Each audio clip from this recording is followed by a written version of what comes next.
Bună ziua, dragi prieteni! Sunt Olga și vă spun bine ați venit la Secretele Grădinarului. Pepenele galben a ajuns la noi din Asia sau din Africa. În secolul XV această cultură a ajuns în Europa, iar în secolul XVII în România. Și de atunci este o plantă foarte îndrăgită, inclusiv la noi. Pepenele galben este o plantă anuală, ierpăcee, care face parte din familia Cucurbitaceae. Asta înseamnă că pepenele galben este rudă cu castraveții. Pepenele galben este foarte ușor de cultivat atunci când știm anumite lucruri despre această cultură, anume ce pretenții are față de sol, față de temperatură și față de umiditate. Dacă știm aceste lucruri, atunci totul este ușor. Pepenele galben are nevoie de foarte multă lumină, are nevoie de foarte multă căldură și are nevoie de foarte puțină apă, datorită faptului că pepenele galben are rădăcina destul de lungă, care se dezvoltă până la 1 metru în adâncime. Această cultură nu are nevoie de apă. Cea mai mare nevoie de apă este atunci când pepenele galben înflorește și fructifică și cea mai puțină nevoie de apă este atunci când fructele se coc. Pentru că dacă în această perioadă, atunci când fructele se coc, va fi exces de apă în pământ, fructele riscă să crape. Tocmai de aceea, în perioada coacerii fructelor, aceste culturi nu se udă. Pepenele galben se poate semăna în câmp deschis, direct, sau se poate planta prin răsad. Această cultură se poate cultiva atât în câmp deschis, cât și în spații protejate, în sere sau în solarii. Pentru obținerea recoltelor super extra timpurii, această cultură se cultivă în sere și solarii. Dacă nu ne grăbim foarte mult, atunci putem să cultivăm pepenii la noi în grădină, direct, fără niciun fel de probleme, pentru că la noi în România există toate condițiile pentru cultivarea acestei plante.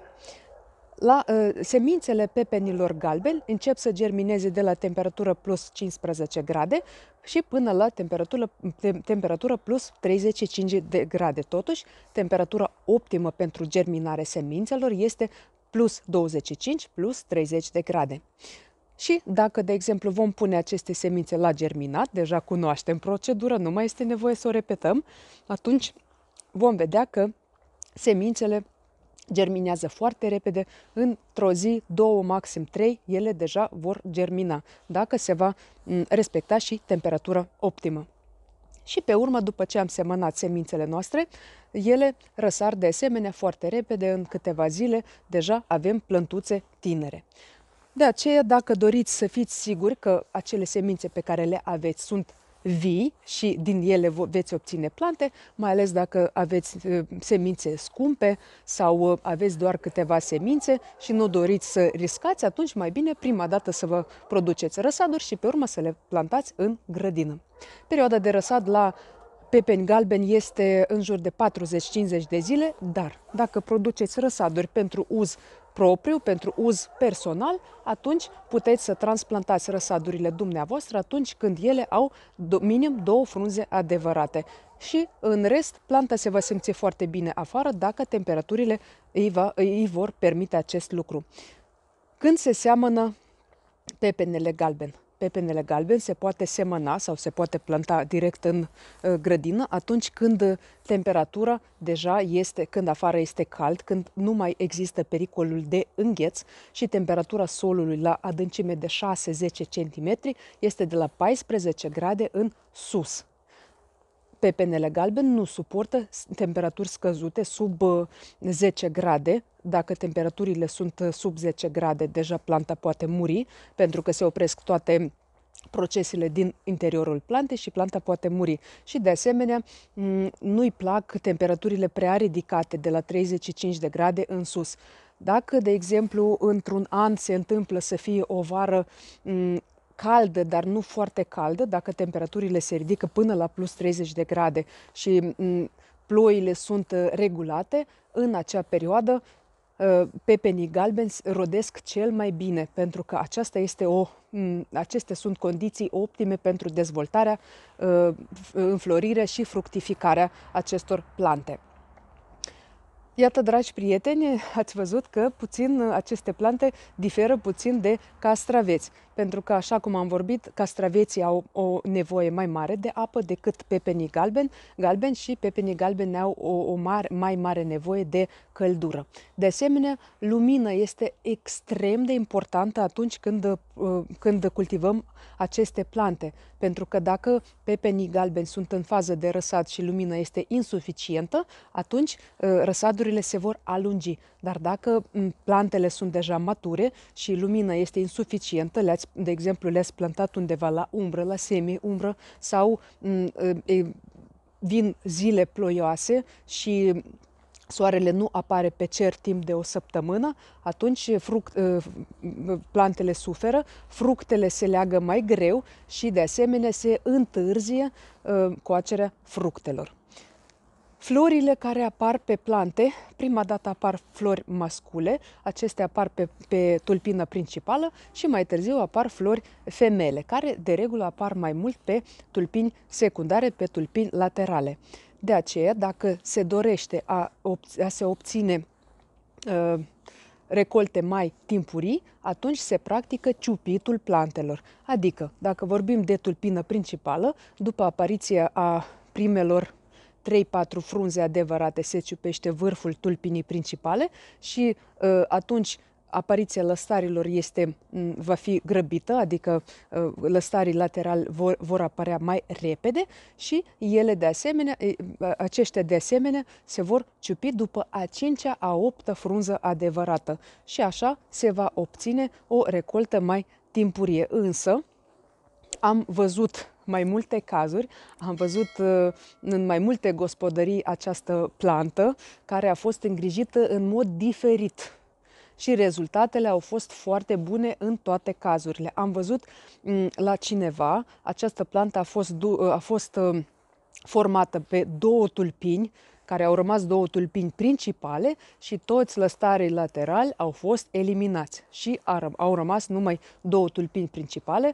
Această plantă a fost condusă pe o plasă de palisare, pentru că pepenii galbeni se pot lăsa direct pe sol sau se pot conduce pe plasă de palisare sau pe sfori, la fel ca și castraveții. În cazul acesta, dacă pepenii galbeni vor fi palisați, atunci ei vor primi mai multă lumină, atât frunzele cât și fructele, și acest lucru va duce la o mai bună legare a fructelor și la o mai rapidă coacere a fructelor. În cazul acesta, plantele noastre se vor simți mult mai bine și mai mult de atât, atât fructele cât și frunzele nu vor avea contact direct cu solul, ceea ce îi va proteja de îmbolnăvire, pentru că știm foarte bine că și în cazul castraveților se recomandă mai degrabă conducerea acestora pe o plasă de palisare sau pe o sfoară,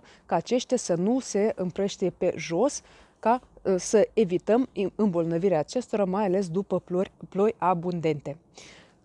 Atât bolile cât și dăunătorii pepenilor galbeni sunt comuni cu bolile și dăunătorii castraveților, adică printre boli cele mai populare sunt mana, făinarea și antracnoza. Printre dăunători sunt păduchi verzi, sunt de asemenea purici negri, sunt tripși și alții. Adică toți dăunătorii care pot ataca castraveții, de asemenea, atacă și pepenii galbeni, pentru că, așa cum am zis, aceste două plante sunt rude.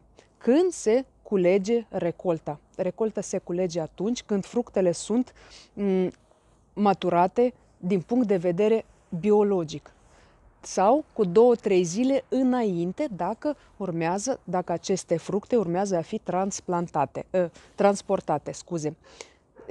Există anumite soiuri care se pot culege și mai devreme și pe urmă au o transportabilitate foarte bună și au o perioadă de păstrare de asemenea mai lungă, ceea ce permite producătorilor să transporte aceste fructe la distanțe mai mari sau să le depoziteze perioade mai lungi. De regulă, pentru depozitarea fructelor, temperaturile trebuie să fie scăzute în jur de 4-5 grade. Iată, dragi prieteni, acestea au fost informațiile legate de cultivarea pepenilor galbeni. Sper că am răspuns la întrebările dumneavoastră, pentru că aceasta a fost solicitarea din partea dumneavoastră. Data viitoare, dacă doriți, putem să vorbim despre pepeni verzi. Pentru că am primit întrebări și în legătură cu aceștia și m-am gândit că acum ar fi o perioadă optimă pentru prezentarea acestor informații. Dacă v-a plăcut acest video, lăsați un like ca și alți grădinari să îl vadă. Dacă nu ați reușit să vă abonați la canalul meu, puteți să o faceți acum și nu uitați să apăsați pe clopoțel și să alegeți toate notificările. Iar eu vă mulțumesc că și astăzi ați fost alături de mine. Vă doresc sănătate, spor în toate și recolte cât mai bogate. La revedere!